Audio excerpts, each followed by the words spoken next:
Welcome to the PorterWay Podcast. In studio for the first time, Shakur Stevenson, my man.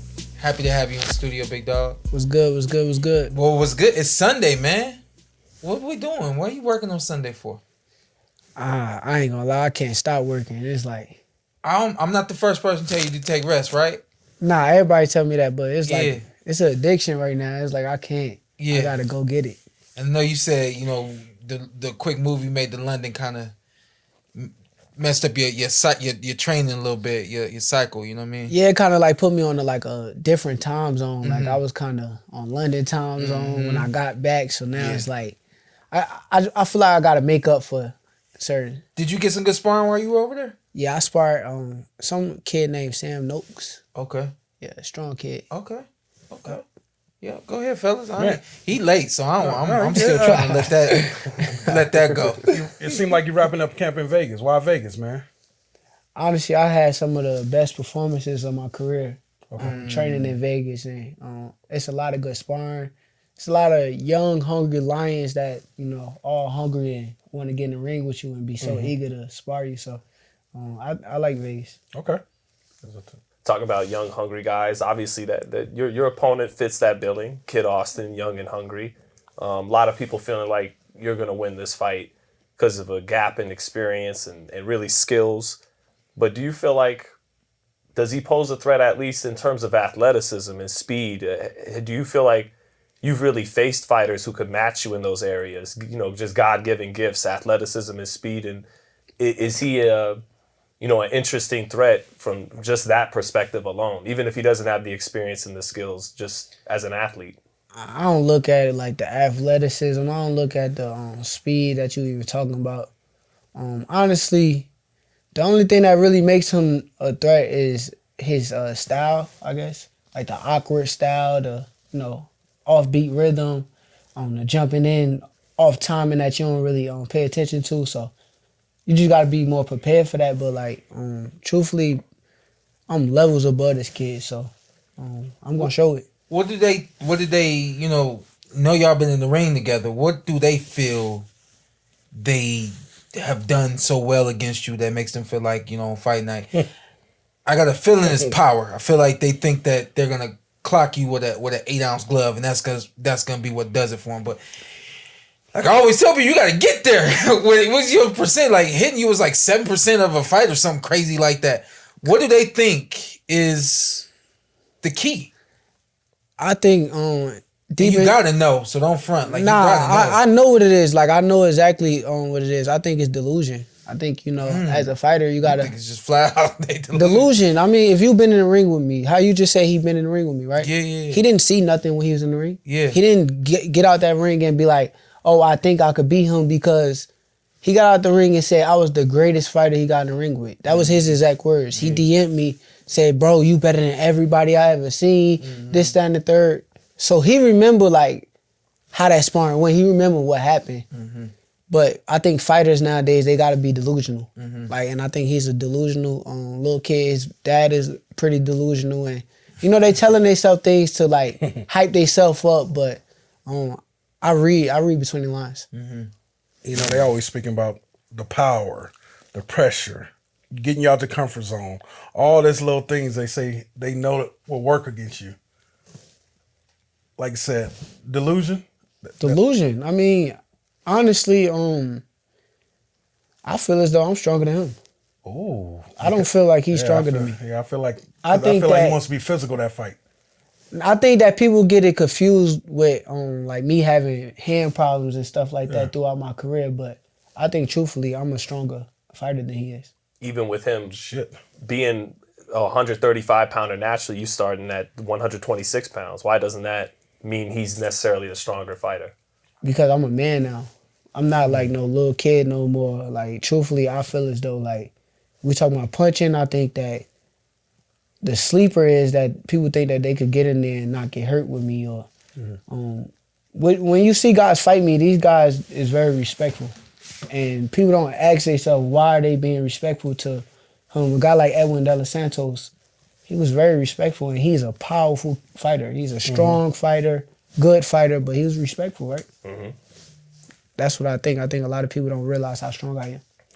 in this fight, man, I want to talk with you about counterpunching, because I feel like you're tired of all the talk about, and people did the same thing to Floyd Mayweather. He's running and all this, and you got a great skill set, you got great defense, but forget all the noise about entertainment. Let's talk boxing for a second. What about when I'm watching the fight and I'm realizing all the skills that other people aren't catching, but at the same time, I feel like you're leaving food on the table. Like Artem Hardatunyan, making him miss 5-6 punches at a time. But I'm like, where's the counterpunch? I'm feeling like it's there for Shakur. It's something he could definitely execute, that he knows how to do. Do you have to do more of that with the Kid Austin fight? I like this question. Yeah. But I like this question because of the fact that, like, I'm going to be real with y'all. See, I don't want to, like, make excuses or nothing, but it's like the real is the real. The truth is the truth. Just how you say, okay, you see me in the ring, oh, you made him miss this times. In that fight, it was a certain point in time I'm beating him up, I'm touching him. My hands start hurting. Mm-hmm. I went back to the corner, I'm like, yo, my hands hurt. My corner, they like, yo, just keep punching. Like, bet, all right, fuck it. I'm going to keep punching, but, like, truthfully, in the back of your head, it's, like, still mental. It's like, damn, my shit's hurting. But at the same time, I got to keep fighting and keep punching. And now it's just like, bro, perfecting my hands, making sure my hands are straight, getting physical therapy, getting all this stuff done on my hands to make sure that they're 100%. Because when they 100%, I'm good. You 100%? Yes. Biggest thing I run in with Shakur is I'm always telling people, when it's all said and done, you'll be the last one standing. With all the and around you and wait, and people look at me like, fuck you talking about, Antt? I said, this might be the, because, you know, people don't like your last couple performances. That's boxing. If you know boxing, they know what you were doing. But people want action.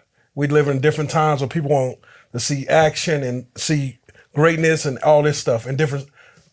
We got a lot of what we say casuals watching boxers nowadays, bro. I said this fight is set up for you to see one of your greatest performances ever, and I think you will show people.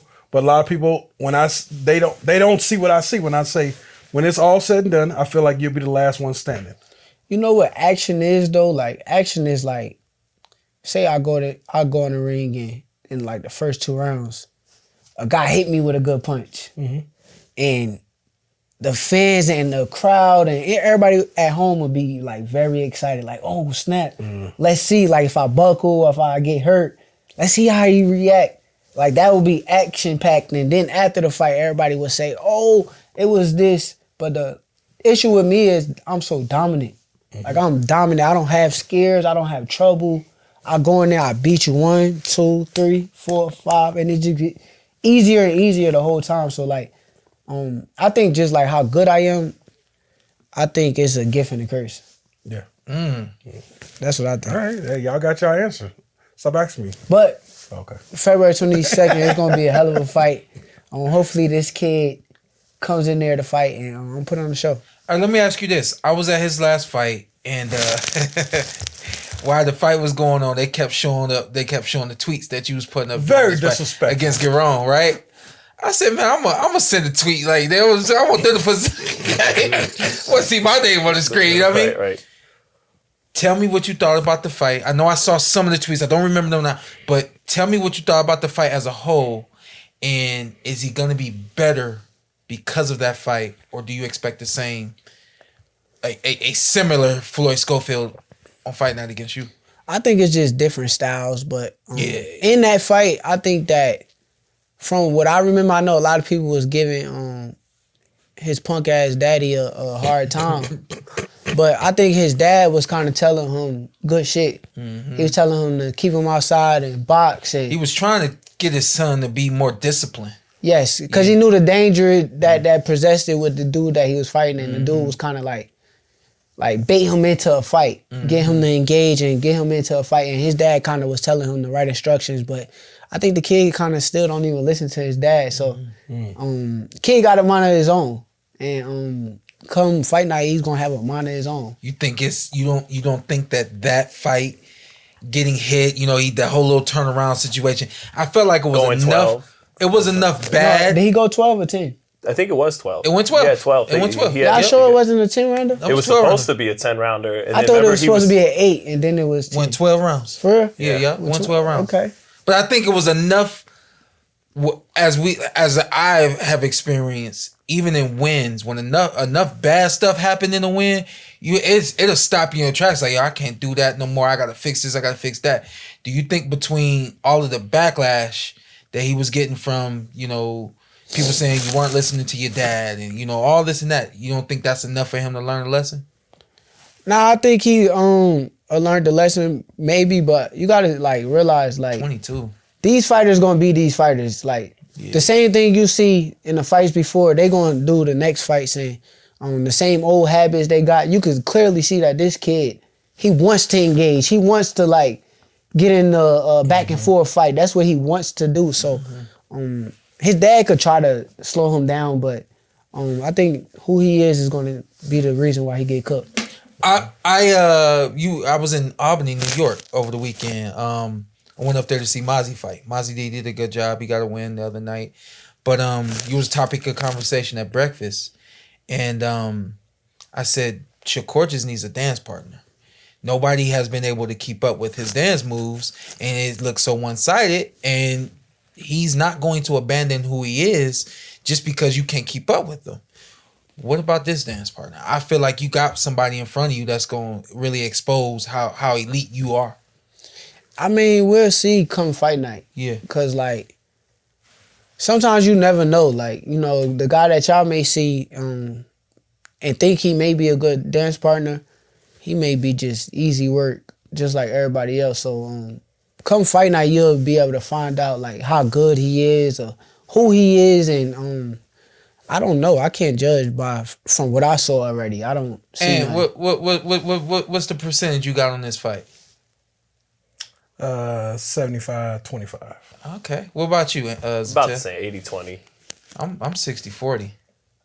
I'm keeping it real with the man I'm right here. 60-40. Wait, y'all saying 60-40 You 25, you 20. I ain't gonna lie. You 25, he's 75. These percentages are all too high, in your opinion. Y'all are tripping. Where you at? Where you at on the fight? 100% zero. That's why I ain't ask him, because I know where he is. Hey, Shakur. He see himself in it. That's why he's like, yeah. Oh yeah, no, because he like his style. Yeah. He's like, you know what? That's crazy. He do kind of, but he don't. He do and he don't. He don't. He do and he don't. He don't. Yeah. What's not there? What's not there that Sean had that? I can't even tell you. I'll tell you after the fight. Yeah. Okay. I see it though. I promise you. I'm gonna tell y'all specifically. What if he have some of it though? He don't. He don't. If he watch I watch you. I got you. I watch you. He don't. If he watch the Crawford fight, the Spence fight, or Kellbrook fight.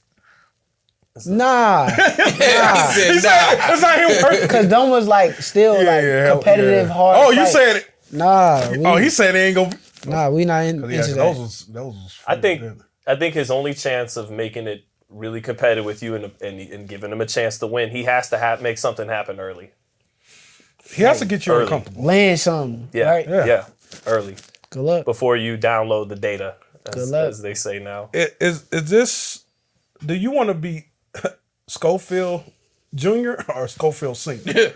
Who ass do you really want to whoop in this fight? Who is this for? This is for his daddy or it's for him?